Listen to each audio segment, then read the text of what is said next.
Little brush এডিটিংয়ের sports প্যানেলে আপনাদেরকে স্বাগতম। ইন্ডিয়ান প্রিমিয়ার লিগ IPL 2025 24তম ম্যাচে রয়্যাল চ্যালেঞ্জার্স বেঙ্গালুরুর মুখোমুখি দিল্লি ক্যাপিটালস। ঘরের মাঠে RCBকে শাসন রাহুলদের, বিরাটদের হারিয়ে অপরাজিত দিল্লি। জয়ের হ্যাটট্রিক হয়ে গিয়েছিল আগেই, এবার পরপর 4টে ম্যাচ জিতে গেল দিল্লি ক্যাপিটালস। এবার IPL-এ অন্যতম ধারাবাহিক দল রয়্যাল চ্যালেঞ্জার্স বেঙ্গালুরুকে 6 উইকেটে পরাস্ত করল দিল্লি। সঙ্গে 4 ম্যাচ খেলে 8 পয়েন্ট পেয়ে অপরাজিত রইল তারা। এবার দিল্লি ক্যাপিটালস নতুন অধিনায়কের উপর ভর করে অন্যতম শক্তিশালী দল হয়েছে। ব্যাটিং বোলিং দুটো বিভাগেই তারা সাফল্য পাচ্ছে।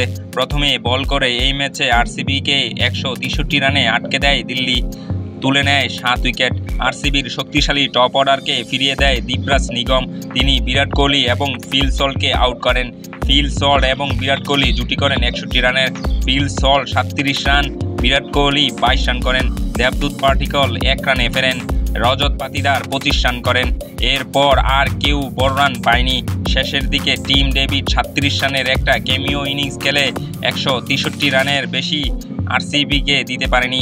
বল হাতে দিল্লির হয়ে 2টি করে উইকেট নেন দীপরাজ নিগম ও কুলদীপ যাদব। 1টি করে উইকেট নেন মুকেশ কুমার, মোহিত শর্মা। দিল্লির রান তাড়া করতে নেমে শুরু থেকেই উইকেট হারাতে থাকে। ফাফ ডু প্লেসিস, অভিষেক পোরেল করেন যথাক্রমে 2 ও 7 রান। 58 রানে 4 উইকেট হারিয়ে একটা সময় ব্যাক ফুটে গিয়েছিল দিল্লি। সেই সময় দলের হাল ধরেন KL রাহুল। 4 নম্বরে নেমে তিনি 53 বলে 93 রানে অপরাজিত থাকেন।